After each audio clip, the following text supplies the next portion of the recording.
Hello viewers, আপনারা কিভাবে এক ফোন থেকে অন্য ফোনে এমবি ট্রান্সফার করবেন। তো ধরেন আপনাদের এই ফোনে এমবি আছে, আপনারা চাইলে এই ফোন থেকে অন্য ফোনে এমবি ট্রান্সফার করতে পারবেন, মানে আপনারা গিফট করতে পারবেন। ধরেন আপনারা এই ফোনে একটা অফার আছে, আপনারা চাইলে এই অফারটি আপনারা অন্য একটা ফোনে সেন্ড করতে পারবেন। তো কীভাবে আপনারা করবেন আজকের এই ভিডিওটি আপনারা সম্পূর্ণ দেখলে কিন্তু বুঝতে পারবেন। তো চলেন ভিডিও শুরু করা যাক। তো আপনারা যদি চান যে আপনারা বাংলালিন থেকে আপনারা বাংলালিনে এমবি ট্রান্সফার করবেন, তাহলে আপনাদের বাংলালিন অ্যাপ্লিকেশনটি আপনাদের ডাউনলোড করতে হবে। যেমন ধরেন আপনারা বিএল অ্যাপ্লিকেশনটি আপনাদের ডাউনলোড করতে হবে। আপনারা যদি গ্রামীণ থেকে আপনারা গ্রামীণে এমবি ট্রান্সফার করতে চান, তাহলে আপনাদের মানে মাইজিবি অ্যাপ্লিকেশনটি আপনাদের ডাউনলোড করতে হবে। তো আপনাদেরকে আমি গ্রামীণ থেকে গ্রামীণে এমবি ট্রান্সফার করে দেখাবো। তো আপনারা চাইলে কিন্তু যে কোনো সিম দিয়ে আপনারা করতে পারবেন। তো সেম প্রসেস। তো আপনাদেরকে আমি গ্রামীণ অ্যাপ্লিকেশন দিয়ে দেখাচ্ছি, মানে মাইজিবি অ্যাপ্লিকেশন দিয়ে দেখাচ্ছি, মানে গ্রামীণ টু গ্রামীণ। আপনারা চাইলে মাইজিবি অ্যাপ্লিকেশন দিয়ে আপনারা করতে পারবেন। তো এখান থেকে আমি চলে যাচ্ছি মাইজিবি অ্যাপ্লিকেশনের মধ্যে। তো আপনারা আপনাদের ফোনের নাম্বার, মানে আপনাদের ফোনের যে নাম্বারটা থাকবে সেই নাম্বারটা আপনারা গ্রামীণ নাম্বারটা দিয়ে আপনারা লগ ইন করে নেবেন। লগ ইন করার পর আপনারা এখান থেকে দেখতে পাচ্ছেন মাইজিবের যে অ্যাপ্লিকেশন আছে সেই অ্যাপ্লিকেশনটার ইন্টারফেসটা কিন্তু এরকম চলে আসবে। তো এখন আপনারা কীভাবে অ্যাপ্লিকেশন থেকে আপনারা মানে এই ফোন থেকে আপনারা অন্য একটা ফোনে এমবি ট্রান্সফার করবেন সেটা আপনাদেরকে দেখাই দিচ্ছি। তো দেখতে পাচ্ছেন এখানে আপনারা অ্যাপ্লিকেশনটার মধ্যে চলে আসবে, দেখতে পাচ্ছেন এখানে সিমোর লেখা আছে। আপনারা একটু নিচের দিকে গেলে আপনারা এই অপশনটি পেয়ে যাবেন। তো আপনারা এখান থেকে সিমোরে ক্লিক করে দেবেন।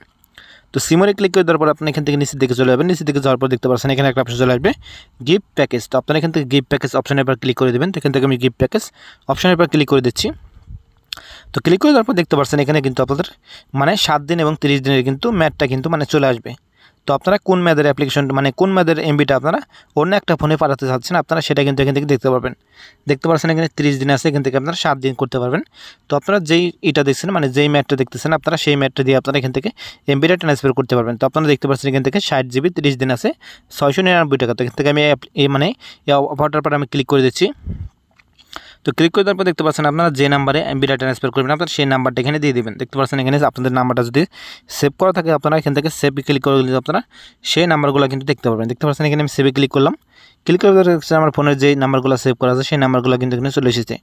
তো এখন যদি আপনারা চান যে নাম্বারটা আপনাদের সেভ করা নাই, আপনার নাম্বারটা এখান থেকে উঠাবেন। তো ওঠানোর পর আপনার নাম্বারটা এখানে উঠাবেন। ওঠানোর পর দেখতে পাচ্ছেন এখানে কন্টিনিউ লেখা আছে, আপনারা এখান থেকে কন্টিনিউতে ক্লিক করে দেবেন। তো আপনারা কন্টিনিউতে ক্লিক করলে কিন্তু সেই সিমে কিন্তু নাম্বার মানে এই এমবিটা কিন্তু ট্রান্সফার হয়ে যাবে, মানে গিফট কিন্তু হয়ে যাবে। তো এটা হচ্ছে আপনাদের ফোন থেকে একটা ফোন থেকে আপনারা অন্য একটা ফোনে কীভাবে গ্রামীণ সিম দিয়ে আপনারা ট্রান্সফার করবেন আপনাদের আমি দেখালাম। তো আপনারা চাইলে বাংলালিন সিম দিয়ে আপনারা অন্য সিম দিয়ে কিন্তু আপনারা করতে পারবেন। তো রবি আছে, এয়ারটেল আছে, সেই সিম দিয়ে কিন্তু আপনারা করতে পারবেন। তো আপনাদের সর্বপ্রথম আপনাদের মানে অ্যাপ্লিকেশনটা ডাউনলোড করতে হবে। আপনারা বাংলালিন দেখলে আপনারা বাংলালিন সিম মানে বাংলালিন সিমের যে অফিসিয়াল অ্যাপ্লিকেশন আছে সেই অ্যাপ্লিকেশনটি আপনাদের ডাউনলোড করতে হবে। মানে প্রসেসটা কিন্তু সেম। আপনারা গ্রামীণ দিয়ে আপনাদের দেখালাম, আমি যে সেম প্রসেস আপনারা চাইলে কিন্তু অন্য একটা অ্যাপ্লিকেশন দিয়ে কিন্তু আপনারা করতে পারবেন। তো আশা করি আপনারা বুঝতে পারছেন যে কীভাবে আপনারা এমবিটা ট্রান্সফার করবেন এক ফোন থেকে আপনারা অন্য একটা ফোনে, মানে গিফট হিসেবে। তো আশা করি ভিডিওটা ভালো লাগছে। তো ভিডিওটা যদি ভালো লেগে থাকে অবশ্যই আপনারা লাইক করবেন, শেয়ার করবেন। আর চ্যানেল নতুন এসে থাকলে অবশ্যই আপনারা চ্যানেলটি সাবস্ক্রাইব করবেন। তো সবাই ভালো থাকবেন, সুস্থ থাকবেন, দেখাবো অন্য কোনো ভিডিওতে। আল্লাহ হাফিজ।